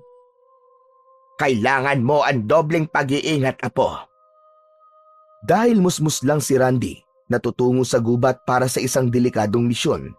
Kaya isang araw bago pa ito umalis, ay kinuha ni Lola Inga ang kwintas na ginamit niya nang makaharap niya ang aswang. Kunin mo ito, apo. Kailangan mo ito sa iyong pagpunta sa gubat. Tutulungan at gagabayan ka ng kwintas na ito. Ito rin ang magbibigay ng pambihirang lakas sa iyo. Ano po bang meron ng kwintas na ito, Lola? Hindi yan pangkaraniwang kwintas. Isa yang medalyon na nagtataglay ng mutya ng usa. Nakuha yan ng lolo mo nang may nahuli siyang usa sa pangangaso at inilagay niya sa isang medalyon. Kaya po pala kakaiba ang palawit ng kwintas, Lola. Hindi po katulad ng ibang medalyon. Sungay yan ng usa na may taglay na mutya. Kung dala lang sana ng itay mo ang medalyon nang magtungo siya sa gubat para mangaso at hanapin ng usang may gintong sungay, siguro ay nakabalik pa siya. Kaya lamang, nakalimutan itong dalhin ng tatay mo noon. Sa pagpunta ko po ngayon sa gubat na taglay ang medalyong ito, ibig po bang sabihin, mas ligtas po ako? Yun ang aking inaasahan, apo. Subalit kailangan mo pa rin mag-ingat at huwag makakalimot na tumawag sa nasa itaas para sa gabay at kaligtasan mo. Inabukasan ay naghanda na si Randy sa pagtungo sa gubat. Nasa loob na ng kanyang bag ang mga kailangan. Ang tirador na lagi niyang dala ay nasa kanyang bewang. Nakasabit naman sa kanyang leeg ang medalyon na may mutya ng usa na ibinigay ng kanyang Lola Inga. Dadaan siya sa burol kung saan madalas nilang puntahan ng kaibigang si Arvin. Usapan nila na doon magkikita. Nang malapit na si Randy sa may burol, ay agad niyang natanaw ang kaibigan na kumakaway sa kanya. Kaya patakbo siyang lumapit kay Arvin. Tol! Tol, kanina ka pa ba dito? Hindi naman. Nauna lang ako sa'yo ng konting minuto. Buti naman nakarating ka kagad. Sabi ko naman sa'yo, di ba? Gagawa't gagawa ako ng paraan. Kasi parang biglang nag-alangan si Lolo na payagan ako eh. Naku, magagalit yun kapag nalaman niyang sumama ka sa akin. Hayaan mo na siya. Magpapaliwanag na lang ako pagbalik natin. Tol, salamat talaga ah. Wala yun. Sabi ko naman sa'yo, di ba? Kaya kong tumupad sa akin pangako. Pagkasama ng naglakad ang magkaibigan, patungo sa kanilang pupuntahan, binabagtas na nila ang masukal na daan papasok sa kagubatan. Wala silang ideya kung ano ba ang naghihintay sa kanila sa loob ng gubat. Ang mahalaga sa dalawang bata ay gawin ang misyon sa lugar na kanilang pupuntahan. Samantala, dahil ilang oras nang hindi nakikita ni Lolo Terio ang apong si Arvin, kaya kinabahan na ito at nagkaroon ng pagdududa. Naisip kasi niya ang sinabi ng apo na sasamahan nito si Randy sa gubat para hanapin ang ama. Kaya nagtanong-tanong ito hanggang sa natiyak niya kung bakit nawawala ang kanyang apo. Subalit wala na siyang magagawa. Kasama na si Arvin sa misyon ni Randy. Ang tanging hiling na lamang ni Lolo Terio ay ang kaligtasan ng kanyang apo at ni Randy. Nakarating na sa pusod ng kagubatan ang dalawang bata. Malayo na ang kanilang kinaroroonan, subalit wala sa kanilang muka ang pagod. Saglit silang naupo nang makakita ng dalawang malalaking bato. Di ba sabi mo, nakarating ka na dito na mag-isa, Randy? Oo, pero hindi dito, kundi hanggang dun lang sa bukana. Ibig mong sabihin, mas malayo na itong narating natin? Oo naman, ang ganda nitong gubat, di ba? Oo nga, saka ang lamig pala dito. Dahil sa mga puno kaya malamig dito. Ang sabi mo, yung usang may gintong sungay ang kailangan nating makita, di ba? Yun ang sabi ng lola ko, kasi nga makatutulong daw yun sa atin. Saan na nga, makita na natin yung kagad. Nag-uusap ang dalawang bata nang biglang may bumagsak sa kanilang harapan. Kaya napaiktad ang dalawa at napatihaya pa sila sa kanilang pagkakaupo. Isang sibat yun na mula sa kung saan. Hala, muntik na tayo dun, Arvin ah! Oo nga eh, saan kaya galing yan? Mukhang may ibang tao na nandito sa gubat ah. Oo nga, tol. Baka kung anong gawin sa atin.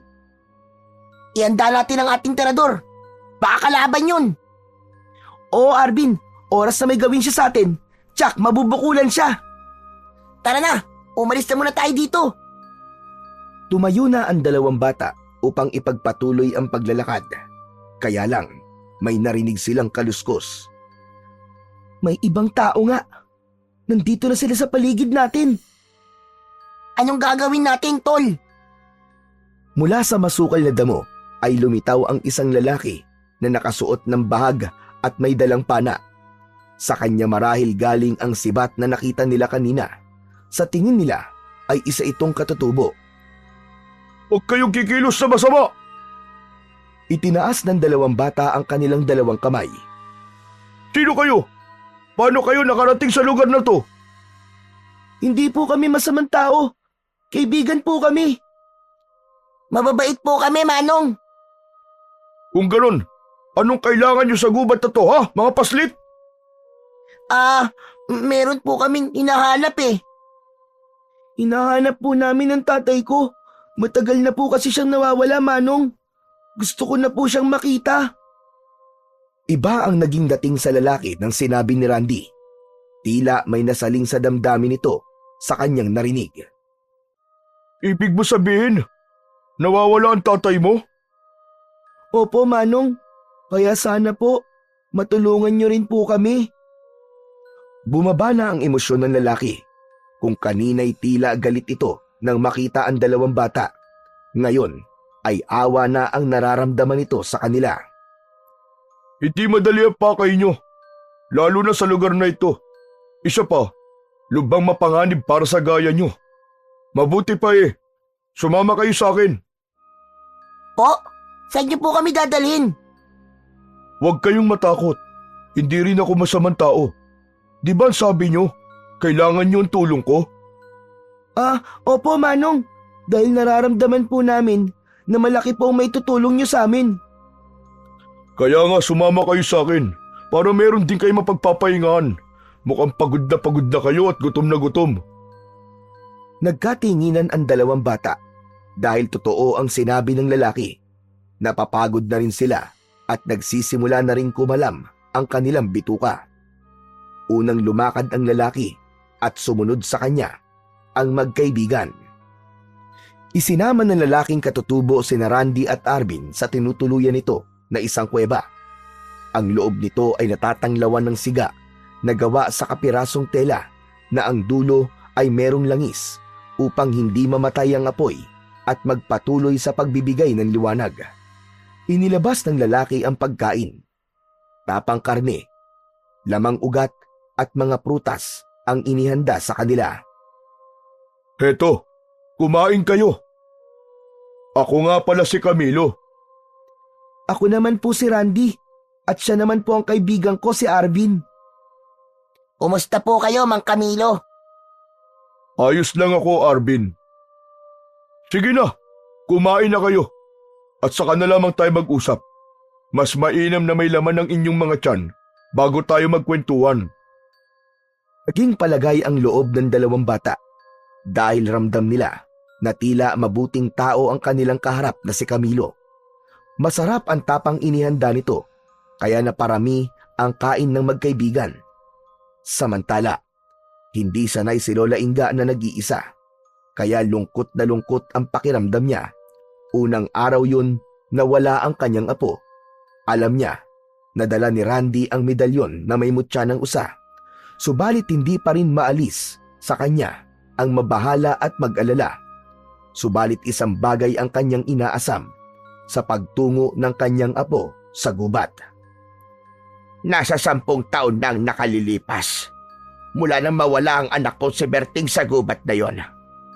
Sana naman magkaroon na ng kasagutan ang katanungang matagal nang nasa isipan ko. Kung nasaan na nga ba ang aking anak, ang tatay ni Randy? Kung talagang buhay pa ito, sana naman ay magkita ang mag-ama. At kapag nangyari yon, labis yung ikatutuwa ng aking apo. Balikan natin ang kagubatan na kinaroroonan ni Randy. Dahil naging palagay na ang loob ng dalawang bata kay Camilo, kaya naman nagawa na nilang sabihin ang iba pa nilang pakay sa gubat bukod sa paghahanap sa amang nawawala roon. Ang ibig niyong sabihin nais niyo ring makita ang usang may gintong sungay? Opo, Mang Camilo. Yun po ang sabi sa akin ng lola ko. Mapanganib ang bagay na yon, Randy. Maaari niyong ikapahamak. Ano po bang meron sa usang may gintong sungay, Mang Camilo? Marami ng mga ngaso ang nagtangka na hulihin yon. Lahat sila ay naging bigo. Kundi naman ay napapahamak sila. Nagkakaroon ng problema sa kanilang isipan ang sino mang magtangka na hulihin ito. Dahil po ba, engkantado po ang hayop na yon? Tama ka. Sinasabi na alaga ito ng isang makapangyarihang engkanto. Kaya kahit ako, hindi ko yun pinapangasang hulihin. Pero Mang Camilo, nakikita niyo po ba yun dito sa gubat? Yung usang may gintong sungay? Oo, at alam ko kung saan ito madalas makita. Doon sa batis, kung saan lagi itong umiinom ng tubig. Kung ganun po pala, matutulungan niyo po kami para makita po ang usang yun. Maaari kong ituro sa inyo.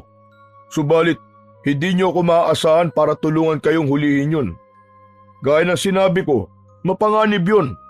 Kaya binabalaan ko kayo sa nais niyong gawin. Nagkatinginan sina Randy at Arvin.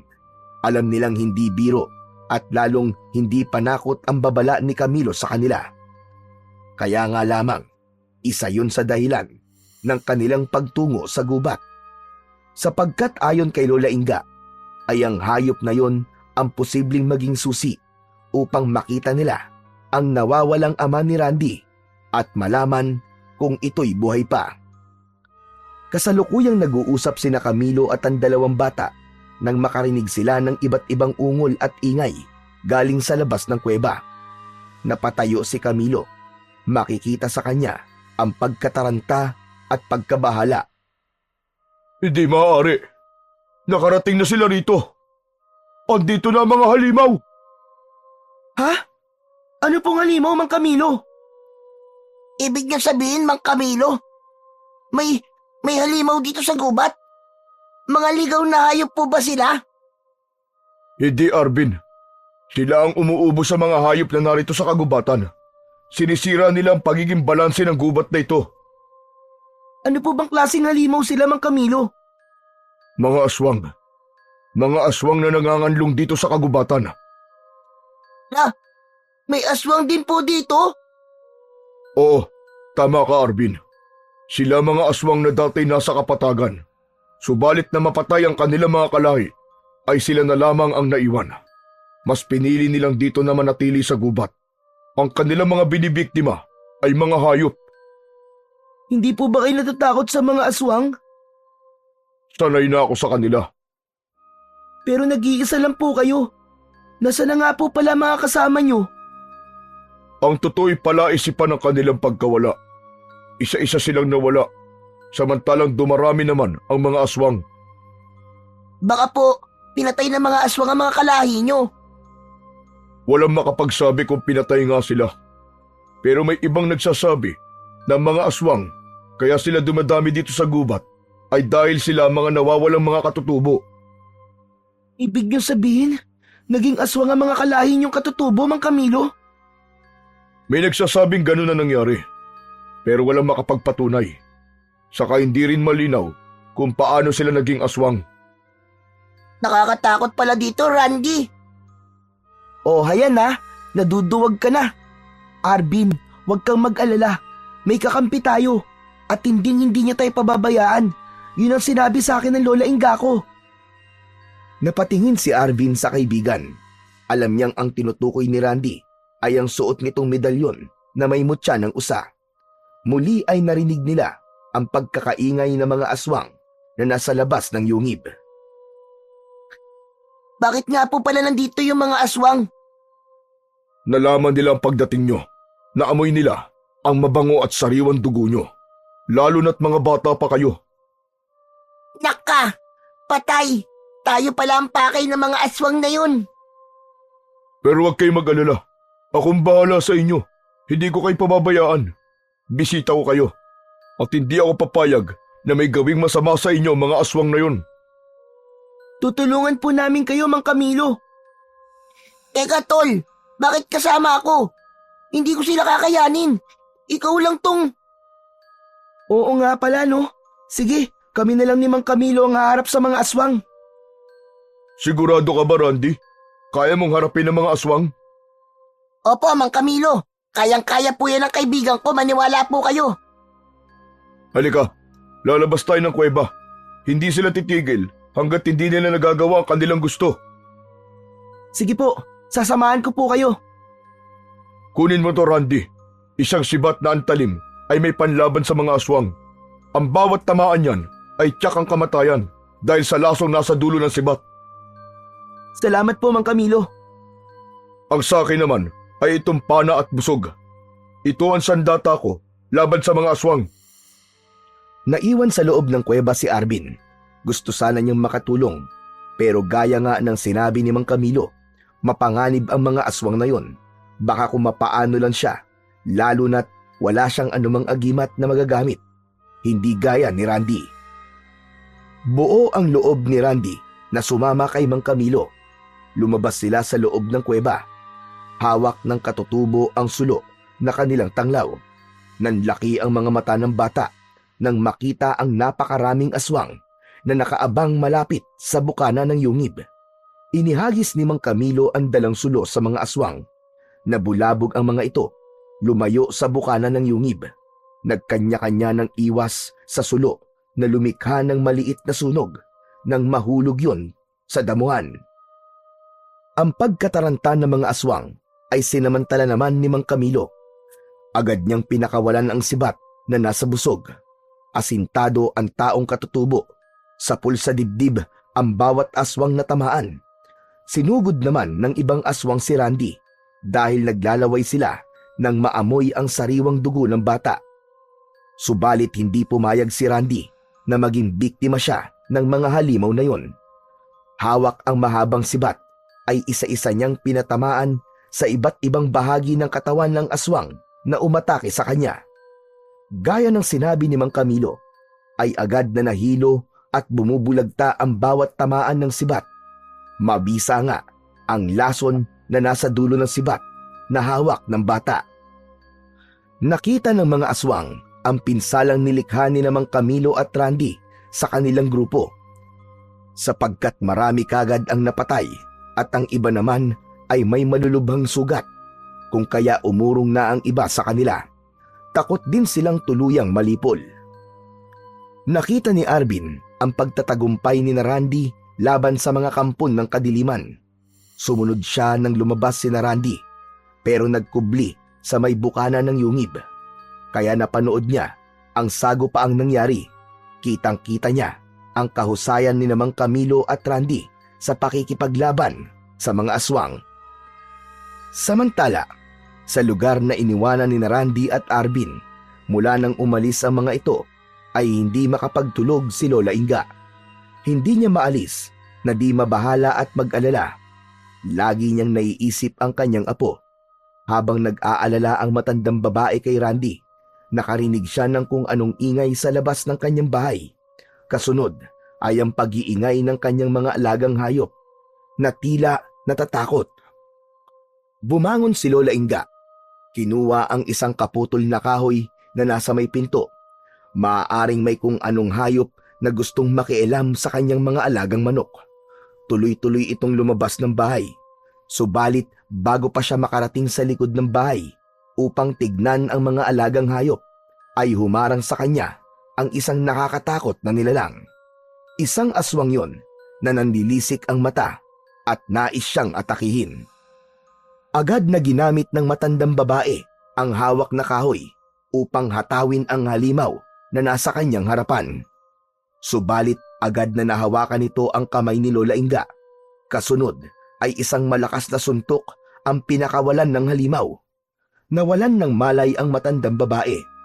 Nagising na lamang si Lola Inga na nasa loob siya ng isang lumang silid.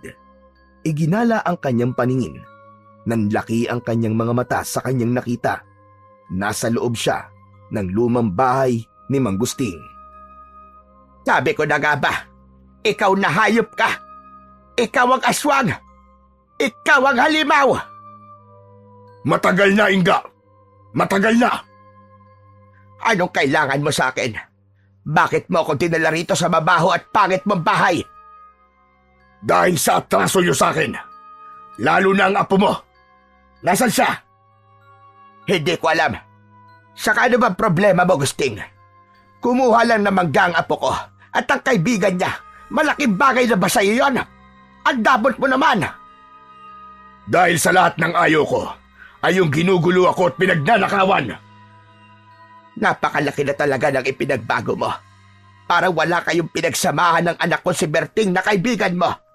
At baka nakakalimutan mo, si Randy ay anak ni Berting. Wala akong pakialam sa sinasabi mo. Bakit mo ako dinala rito? Para puntahan ka rito ng pasaway mong apo. Siya ang dapat kong parusahan. Kaya hihintayin kong hanapin ka niya. Hindi ba pwedeng patawarin mo na lang siya? Ikaw nga itong maraming atraso dahil sa pagiging aswang mo. Kapag nalaman ng mga tao rito ang tungkol sa'yo, hindi ka lang mapapalayas, kundi papatayin ka rin nila. Hindi nila malalaman kung hindi mo sasabihin. Saka isa pa, hindi naman ako nang bibiktima ng mga tao.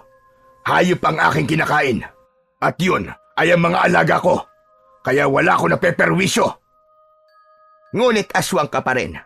At kapag nagsawa ka sa mga hayop, baka tao na lapain mo. Kaya pakiusap, pakawalan mo na ako. At pangako, Gusting, tatahimik ako. Hindi ko sasabihin ang aking natuklasan tungkol sa'yo. Kailangan makaharap ko muna ang apo mo at ang kaibigan niya. Dahil sila ang may atraso sa akin. Samantala, sa gubat, lumipas na ang magdamag. Bagamat unang gabi yon ng dalawang bata na matutulog sa loob ng kuweba, ay naging maayos ang kanilang tulog. Nang magising sila, ay nakahanda na ang pagkain. Mga sariwang prutas at nilagang halamang ugat. Hindi sanay sa ganong pagkain ang dalawang bata, subalit kailangan nilang kumain upang may mailaman sila sa kanilang sikmura. Nang matapos mag-almusal, ay naghanda na sila upang simulan ang paghahanap sa usang may gintong sungay.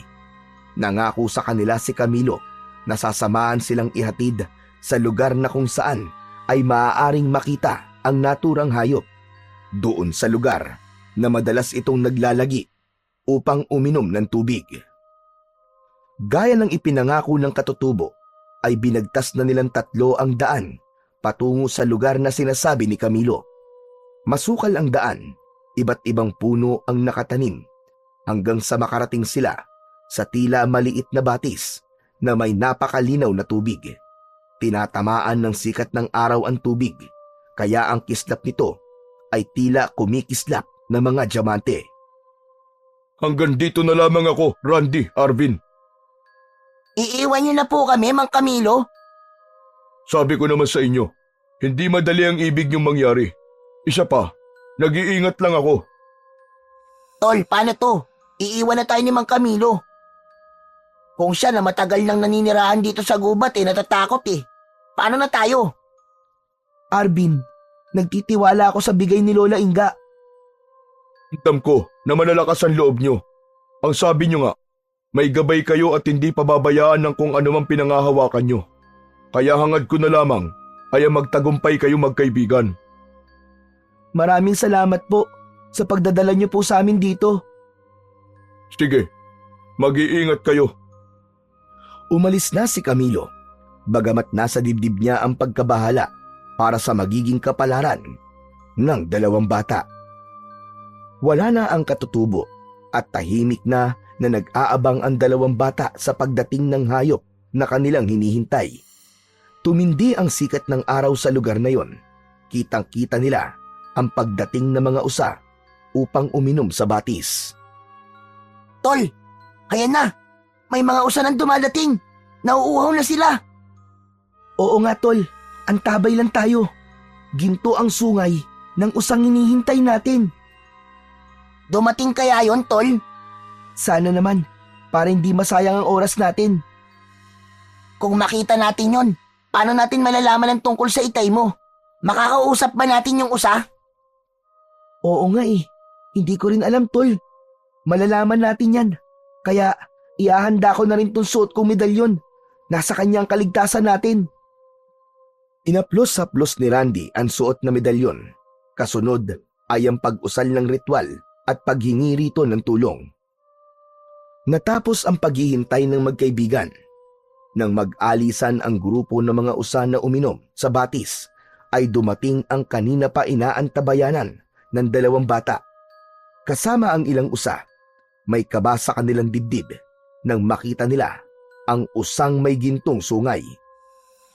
Randy! Randy, nakikita mo ba yun? Oo tol, wag kang maingay. Ang gara! Kakaiba nga pala talaga ang usang yan. Tignan mo ang sungay niya, Tol. Kumikislap sa sinag ng araw. Gintong-ginto nga. Saka parang nakikiramdam siya. Mukhang mailap. Anong gagawin natin? Paano natin yan mahuhuli? Hindi ko rin alam tol.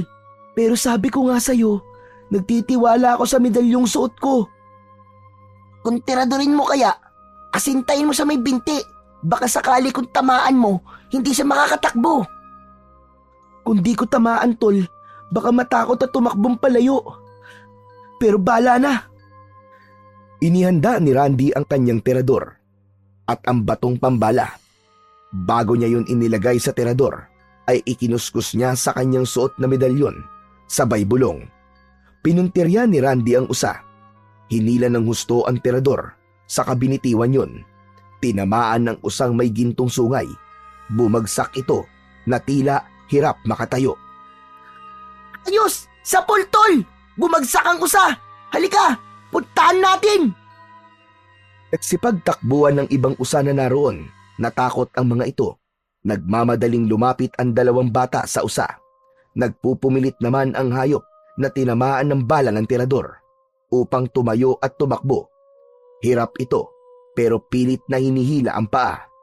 Bago pa tuluyang makalapit ang dalawang bata, ay nakalayo ang usa kahit nahihirapan. Naloko na! Matatakasan pa yata tayo! Sundan natin, Tol! Tsak na hindi siya makakalayo! Pilay siya eh! Sinundan ng dalawang bata ang tumatakbong hayop. Kailangan nila itong mahuli dahil ayon sa kanyang Lola Inga, ito ang magiging susi upang malaman nila kung ano ba talaga ang nangyari sa kanyang ama.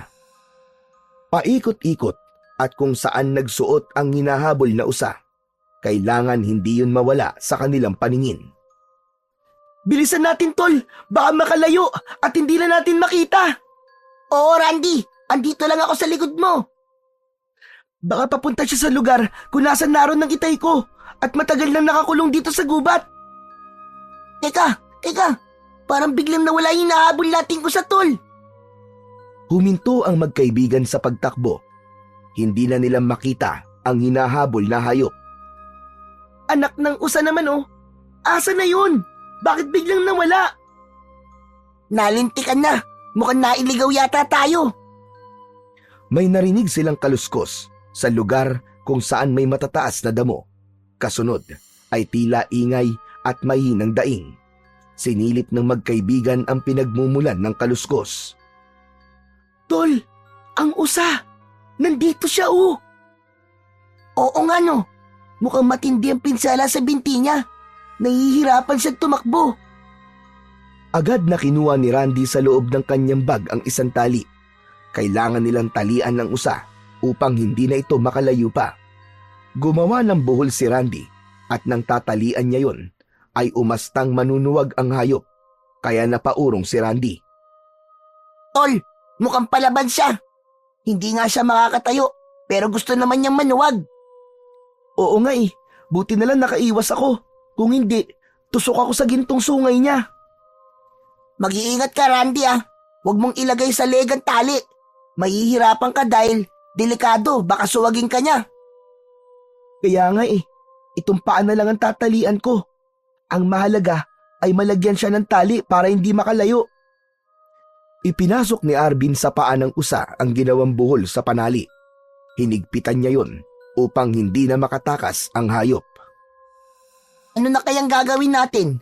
Hindi na siya makakalakad pa. Paano niya tayo madadala sa tamang lugar? Oo nga pala, no? Tol, ano kaya kung patayin na lang natin yan, tapos kunin natin ang kanyang sungay? Di ba ginto yan? Maibibenta natin yan ng mahal. Wag, tol. Hindi ko kayang patayin to. Naaawa ako. Ako nga rin Hindi ko kaya. Nasabi ko lang naman yun Pero marami ang gustong makahuli sa kanya dahil sa taglay niyang sungay. Pero bakit hindi sila nagtatagumpay na huliin ng hayop na to? Pero tayo, nahuli natin. Talaga may taglay nga na galing ang suot ko medalyon. Natulungan niya tayo. Napansin ni Arvin ang pagliliwanag ng medalyon na suot ni Randy.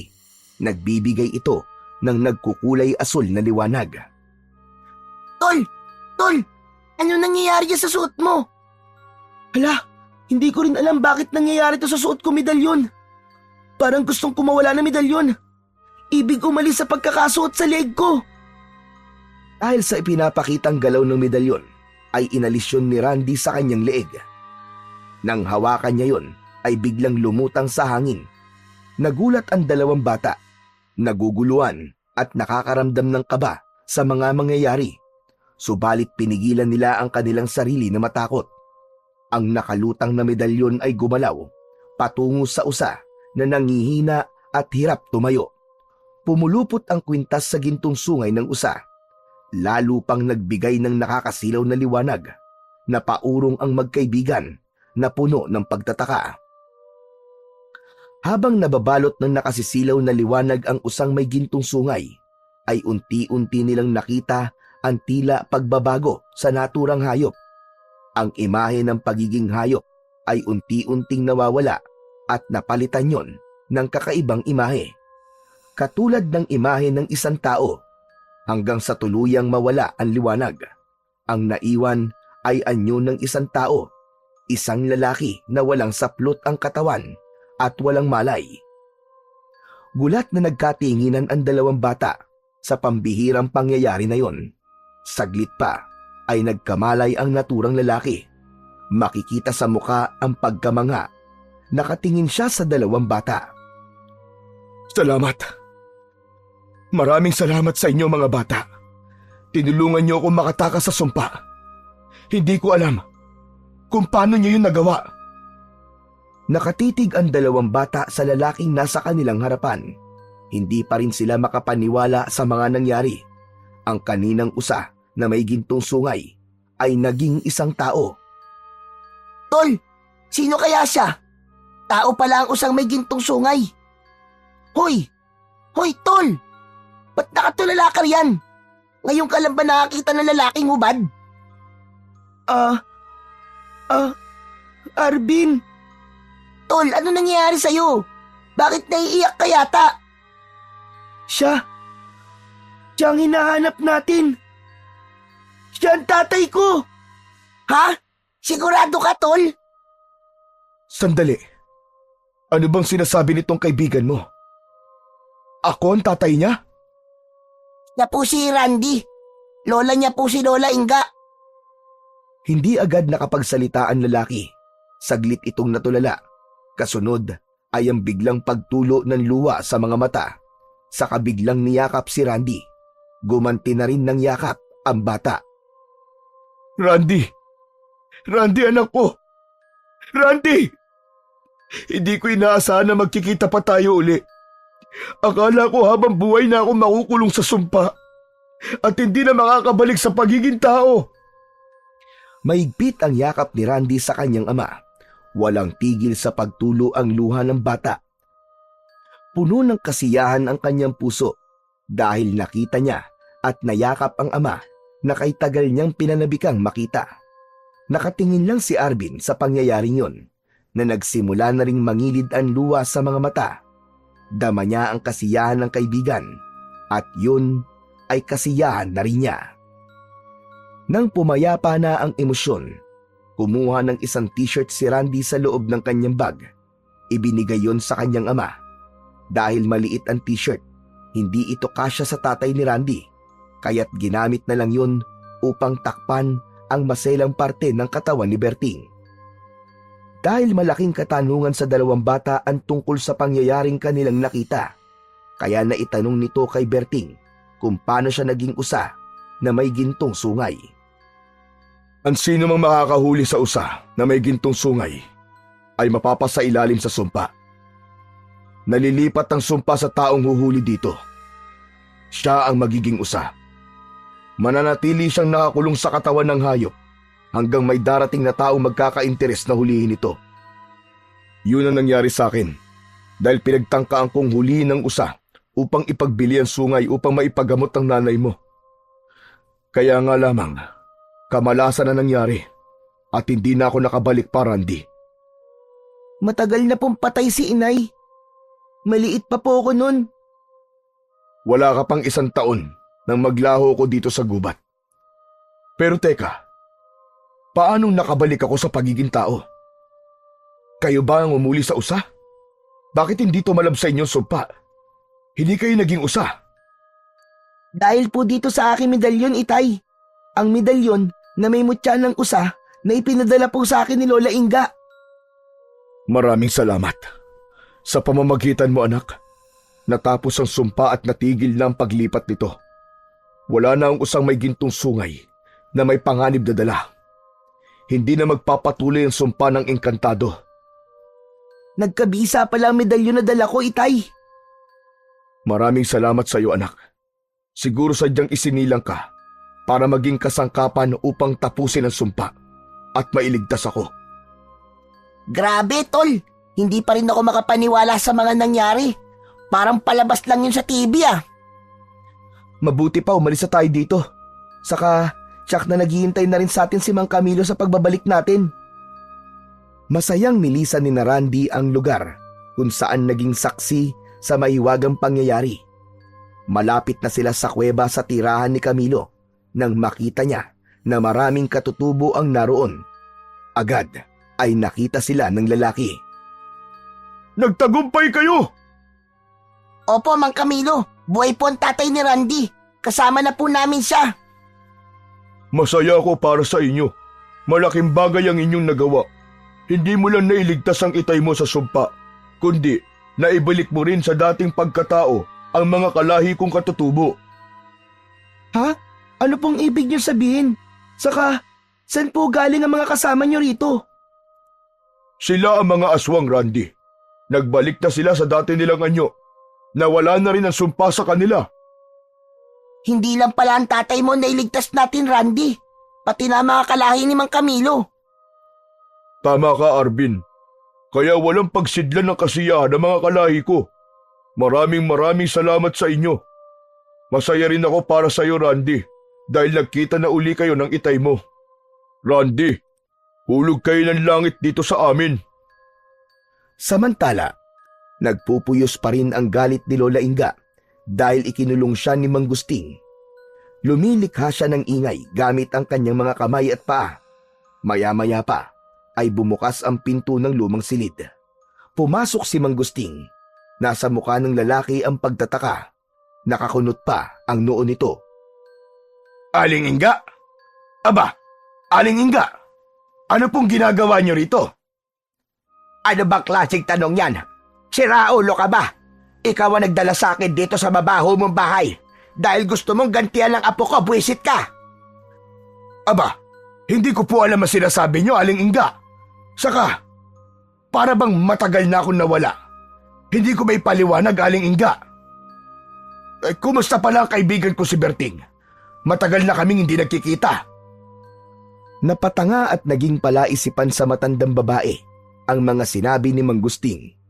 Wala na rin sa karakter nito ang magagalitin. Naisip niya ang apong si Randy.